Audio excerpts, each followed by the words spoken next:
Welcome to World Alert Updates. Subscribe and press the bell icon for more updates. Tonight, the Middle East is on fire. The darkness is pierced by the orange glow of explosions, painting a haunting picture across the horizon. In a shocking escalation, Iran and, unexpectedly, Qatar have launched a coordinated military strike against Israel.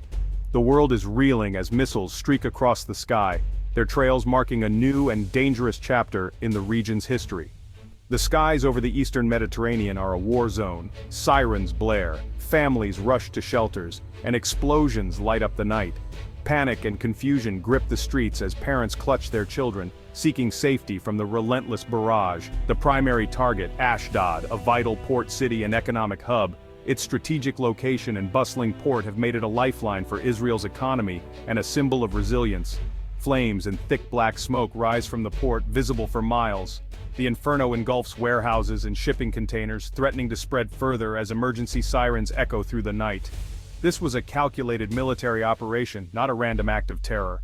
Military analysts point to the precision and timing of the attack, suggesting months of planning and intelligence gathering. Reports suggest a major strategic facility, possibly a fuel depot, has been hit, raising fears of a catastrophic disaster. The risk of further explosions looms large, threatening not just the port, but the entire city. First responders are racing to contain raging fires amid fears of secondary explosions. Firefighters risking their lives battle the inferno as toxic smoke billows into the night sky, complicating rescue efforts. The Israeli government has declared a state of emergency, urging residents to stay in shelters. Officials warn that the situation remains volatile, and the threat of additional strikes cannot be ruled out. The world is watching in stunned silence as alliances are tested and the region is pushed to the brink. Global leaders are holding emergency meetings, scrambling to respond to a crisis that could spiral out of control. How did two nations, one a longtime adversary, the other a supposed mediator, join forces in such a devastating assault?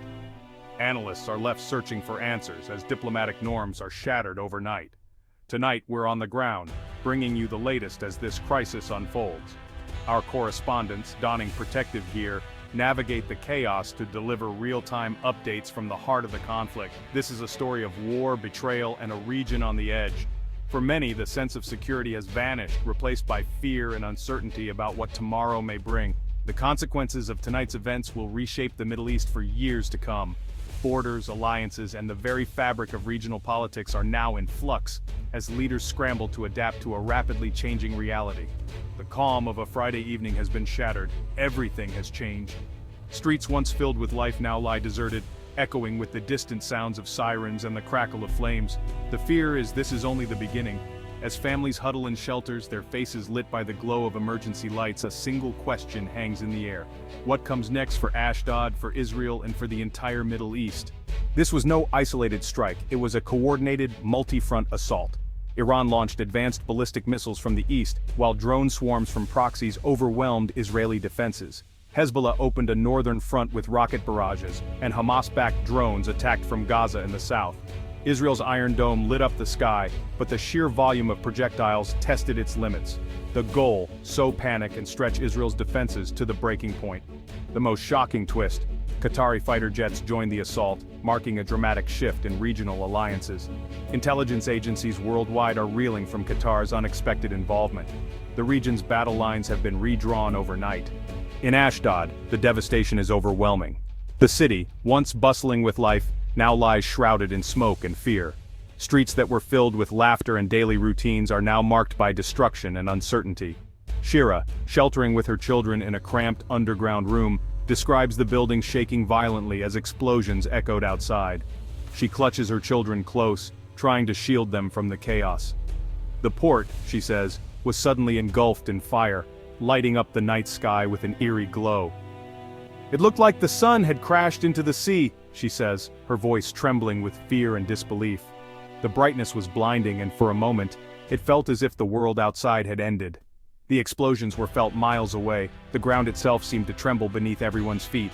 Windows rattled and the air was filled with the deafening roar of blasts, leaving residents disoriented and terrified. Avi, a dock worker, recalls seeing streaks of light racing across the sky, followed by a sudden wall of heat and sound that threw him to the ground. He remembers the shockwave knocking the breath from his lungs, leaving him dazed and struggling to comprehend what had happened. All I could hear was screaming and twisting metal. The fire spread like a river of flames, Avi recounts. The chaos was total, people running in every direction, sirens blaring, and the relentless crackle of burning debris filling the air. Emergency services are struggling to contain the inferno, with police and IDF soldiers working tirelessly to evacuate residents and block access to the most dangerous areas. Their faces are grim, knowing the risks they face with every moment. The government remains silent on casualties, but the scale of destruction suggests significant loss. Rescue workers search through rubble, hoping to find survivors, while the cityscape is transformed into a landscape of ruin. Thick, toxic smoke hangs over Ashdod, making it difficult to breathe.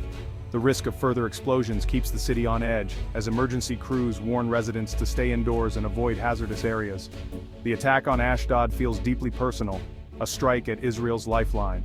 The port, a symbol of commerce and connection, now burns as citizens watch helplessly from a distance, their faces etched with sorrow and disbelief. Firefighters battle the relentless blaze through the night, their efforts heroic, but the flames unyielding. The nation holds its breath, united in anxiety, waiting for answers and hoping for relief. The sense of security has been violently stripped away. Streets that once felt safe are now deserted and dark, as residents peer out from shelters, uncertain of what the next hour will bring. Fear and uncertainty grip the city. Families cling to each other, seeking comfort in shared anxiety, while neighbors exchange worried glances, their lives changed in an instant. Tonight, Ashdod stands as a symbol of a nation under siege. The Israeli flag waves defiantly over a city shrouded in smoke, a reminder of resilience in the face of adversity.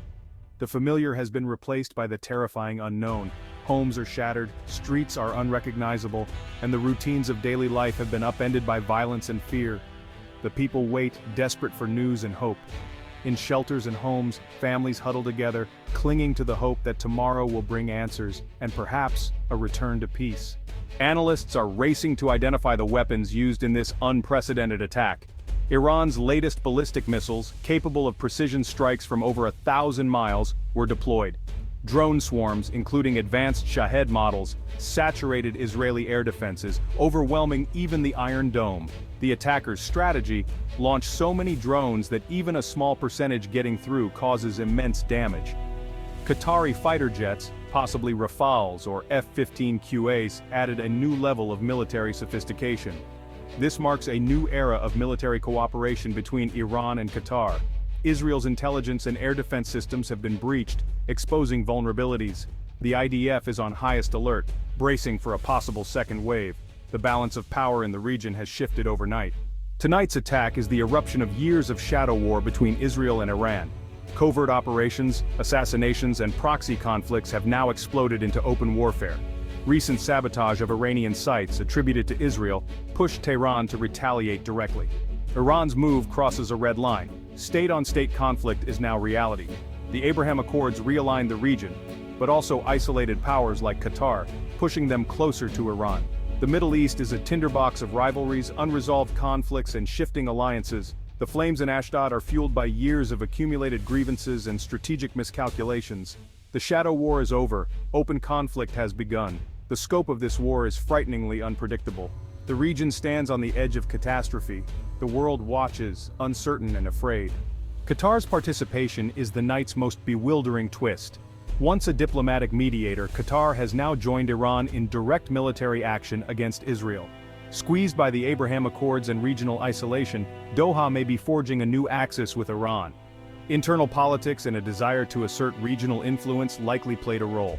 The presence of Qatari fighter jets signals a deep, strategic shift. The world's understanding of Qatar's role in the Middle East has been shattered. In Jerusalem, Israel's government is in full crisis mode, scrambling to respond to the sudden escalation. The atmosphere is tense and urgent, with top officials gathering behind closed doors to assess the rapidly changing situation. Prime Minister Netanyahu has called an emergency cabinet meeting, bringing together military and intelligence leaders. Their immediate focus is to defend the city of Ashdod, prevent further attacks, and coordinate a swift, decisive response to the threat. Across the country, public anger is boiling over. Massive crowds are taking to the streets, waving Israeli flags and demanding strong retaliation.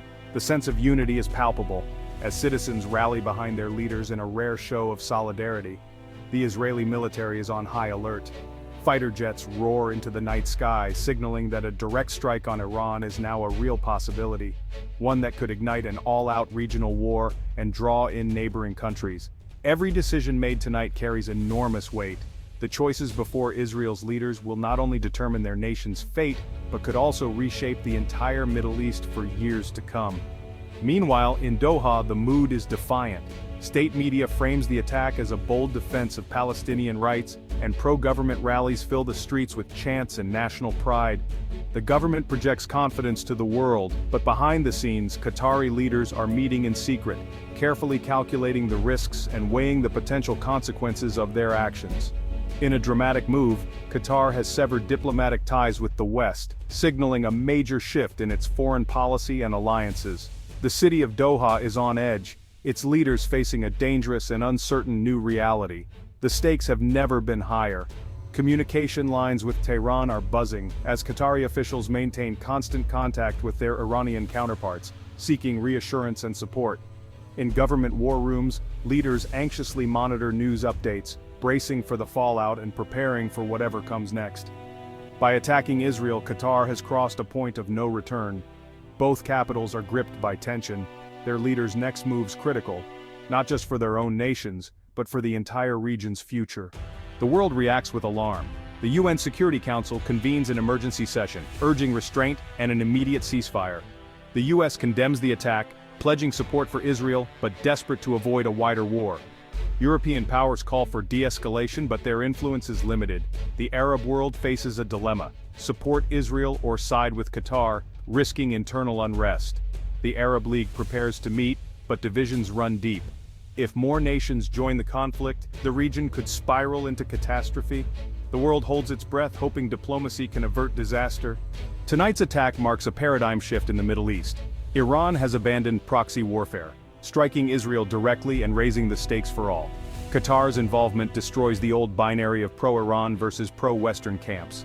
A new, unpredictable axis has emerged, challenging US-backed security structures. Every nation must now reassess its alliances and strategies. Israel's response could trigger a full-scale regional war, or invite further aggression if seen as weak. The margin for error is gone. The stakes are existential. As dawn breaks, the Middle East is forever changed. The shadow war is over. Open conflict has begun. The world watches, dreading what comes next.